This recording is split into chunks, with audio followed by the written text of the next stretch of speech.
ایک سرسبز اور پرسکون گاؤں میں ایک ننھا سا لڑکا رہتا تھا۔ اس کا نام احمد تھا۔ احمد بہت سادہ دل اور سچ بولنے والا بچہ تھا۔ اس کی امی ہمیشہ اسے سچ بولنے کی اہمیت سمجھاتی تھیں اور کہتی تھیں کہ اللہ تعالیٰ سچ بولنے والوں سے محبت کرتے ہیں۔ ایک دن احمد اپنی امی کے کہنے پر بازار گیا۔ بازار میں بہت رش تھا، لوگ خرید و فروخت میں مصروف تھے۔ احمد نے دکاندار سے اپنی چیز لی اور پیسے دیے، مگر دکاندار نے غلطی سے احمد کو کچھ سکے زیادہ دے دیے۔ احمد نے سکے دیکھے تو تھوڑی دیر کے لیے سوچ میں پڑ گیا۔ وہ جانتا تھا کہ یہ اس کے نہیں ہیں۔ اسے اپنی امی کی بات یاد آ گئی۔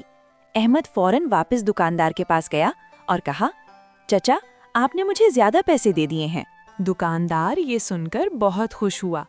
اس نے احمد کی ایمانداری کی تعریف کی اور کہا، بیٹا، تم بہت سچے اور اچھے بچے ہو۔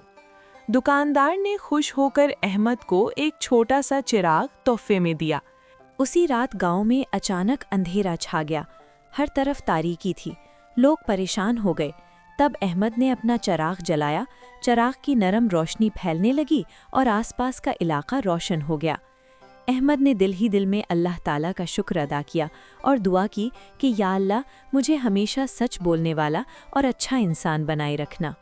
اس دن احمد نے یہ سیکھ لیا کہ سچائی ایک ایسا چراغ ہے جو نہ صرف راستہ دکھاتا ہے بلکہ دلوں کو بھی روشن کر دیتا ہے۔ سبق: سچ بولنا ایمان کی خوبصورتی ہے اور اللہ تعالیٰ سچ بولنے والوں کو پسند کرتا ہے۔